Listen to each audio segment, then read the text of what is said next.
Bien, pour l'autre question. Station d'épuration de Calouet, cession de l'assiette foncière à la sidérale.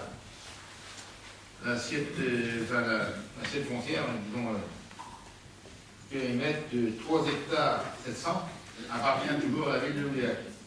Alors que c'est la station de Calouet, donc, que la sidérale a en charge.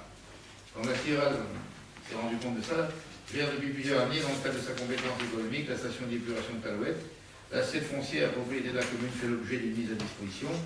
Afin de faciliter la gestion future du site et de ses extensions potentielles s'il y a des travaux, pour assurer la maîtrise de l'ouvrage, il convient d'acter un transfert en pleine propriété. Le conseil est par conséquent invité à autoriser la vente à l'euro symbolique de l'assiette foncière de la station d'épuration de Calouet. Donc c'est une régularisation de la propriété, si on veut, pour un total, vous voyez, différentes parcelles, pour un total de 37 203 mètres carrés, donc 3 hectares 7, et m'autoriser à donner les signatures utiles à la régularisation de ce dossier. C'est une affaire de régularisation de propriété. Pas de problème.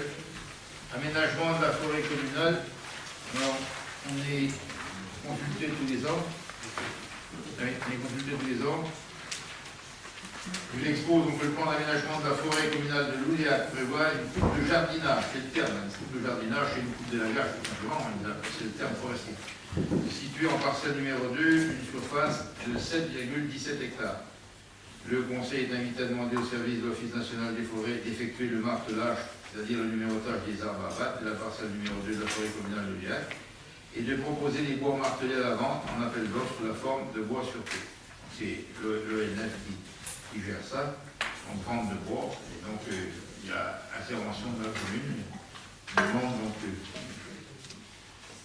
d'effectuer, le conseil est invité à demander au service, et à nous de le faire, d'effectuer le martelage et de proposer les bois à la vente. Donc il y a une délibération dessus, je pense pas que ça pose de problème. Merci. Mon dernier point, oui, à peu près le dernier point, oui. Expérimentation d'entretien professionnel. Alors, je vous expose que la loi du 3 août 2009, numéro 2009-972, relative à la mobilité et au parcours professionnel de la fonction publique territoriale, a introduit la possibilité de remplacer à titre expérimental jusqu'en 2012 la notation par un entretien professionnel. Remplacement de la notation. On en a parlé en conseil technique paritaire. On en a débattu avec des agents en conseil technique paritaire. L'entretien professionnel peut être défini comme un moment d'échange et de dialogue entre l'agent et son supérieur hiérarchique direct, permettant d'établir et d'apprécier rétrospectivement la valeur professionnelle du fonctionnaire évalué. L'entretien se distingue de la notation, notamment parce qu'il est conduit par le supérieur hiérarchique direct et qu'il supprime la note chiffrée. Bon, je vais dire en blaguant, c'est peut-être une ancienne revendication 68A. Il fallait plus mettre de notes après 68, il fallait mettre des lettres A, B, C, D. A+, B-, bon, c'est une moutarde. Donc la note chiffrée, c'est vrai que la note chiffrée, elle n'avait pas beaucoup de liberté par rapport à la note. J'avais lu un rapport sur ce qu'ils appellent un traité de docimologie, d'étude de la notation.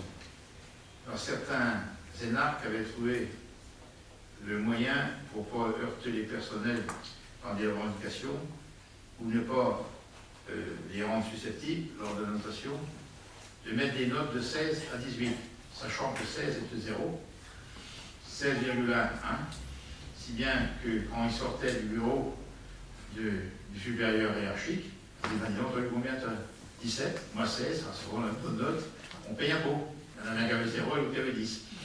Donc ça, c'était, avec les énarques, on pense à ça. Ça fait l'objet d'un traité de docimologie. Comment éviter les conflits par des ruses d'énarques. Bon là, donc c'était une appréciation, j'avais lu attentivement le traité de docimologie. Ici c'est l'entretien, donc se distingue de la notation parce qu'il est conduit par le supérieur hiérarchique et non par l'élu. Cette expérimentation est facultative et suppose une délibération de l'Assemblée qui visera les fonctionnaires titulaires concernés soit dans leur totalité, soit par cadre d'emploi.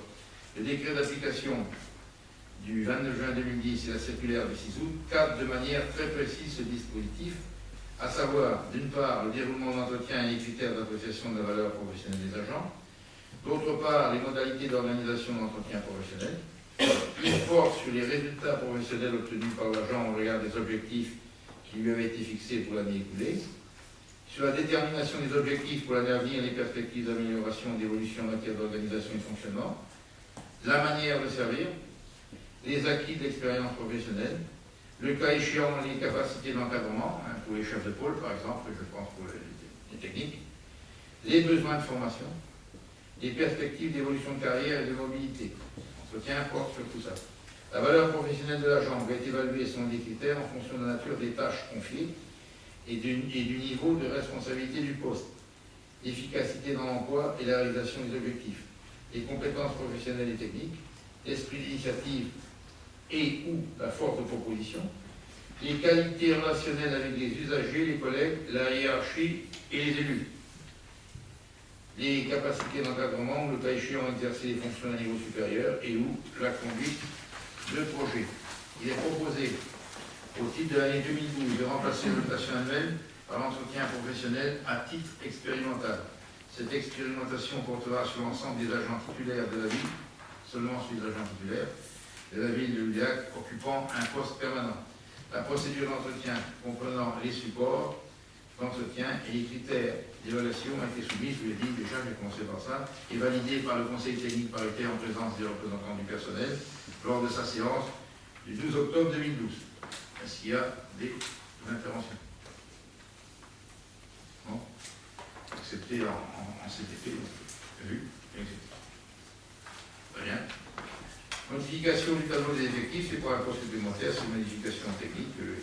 Je propose de modifier comme suit le tableau des effectifs, création au 1er novembre 2012, un adjoint technique de deuxième classe à temps complet, mais c'est pas une création d'un poste, c'est une transformation d'un poste avec la qualification d'adjoint technique de deuxième classe à temps complet.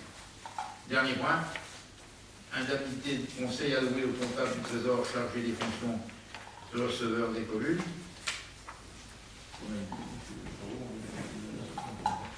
Je vous propose donc d'accorder à M. Boitoura, receveur pour la période du 1er janvier au 31 décembre 2012, dans le cadre du concours qu'il a apporté ou qu'il apporte pour assurer les prestations de conseil et d'assistance en matière budgétaire, économique, financière et comptable, comme défini l'article 1 de l'arrêté du 16 décembre 1983, une indemnité de conseil à taux plein. Bon, moi, je propose de l'accorder, comme on fait tous les ans. Certaines villes ou certaines communautés ne votent plus pour le receveur, mais c'est vrai qu'il a en charge de vérifier. On fait très souvent appel à lui pour tous les projets à l'UDIAC, par M. Pourreau ou par M. Guillot, directeur des services financiers. Voilà, donc c'est une indemnité qui est fixée d'après des critères et qui n'est pas très exagérée, je ne sais pas exactement le montant. C'est tous les ans la même chose. Je ne vais pas vous demander de chercher dans les procès-verbaux de l'année dernière. Est-ce qu'il y a une question là-dessus? Merci. J'arrive aux questions diverses. Je terminerai par une question diverse. C'est moi qui terminerai parce qu'elle est d'importance. Ça va être un scoop. Alors,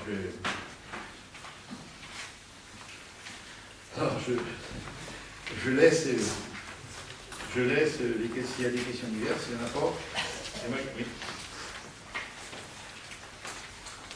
Ouais, c'est une question, c'est la dernière fois que je la poserai, je l'avais déjà posée la semaine dernière, le dernier conseil, pardon. Ça concerne la chaufferie, je voulais savoir si vous aviez des nouvelles sur l'éventuel... Très bien. Oui, M. Bernard, je vais vous mettre 20, traité de dosimologie, 20 en intuition, c'est ça le scoop. Que je me réserve le droit de vous communiquer tout de suite. Est-ce qu'il y a d'autres questions? Je l'ai fini, oui. Oui, mais si c'est la chaudière, j'ai pas pour te les réponses. Oui, non, mais justement, parce que la question, c'était de savoir, effectivement, la ville de Mulhouse, vous avez organisé une réunion publique pour le parc photovoltaïque de Philibert, à laquelle certains d'entre nous y étaient, il y avait aussi donc, du public, et je voulais savoir si, effectivement, est-ce que la ville pensait organiser une réunion publique en complément à la sidérale? La réponse appartient à la sidérale, mais en fonction du scoop que je vais vous faire, je pense que la réunion publique change bien inclus. Okay. Est-ce qu'il y a d'autres questions? Donc j'y vais.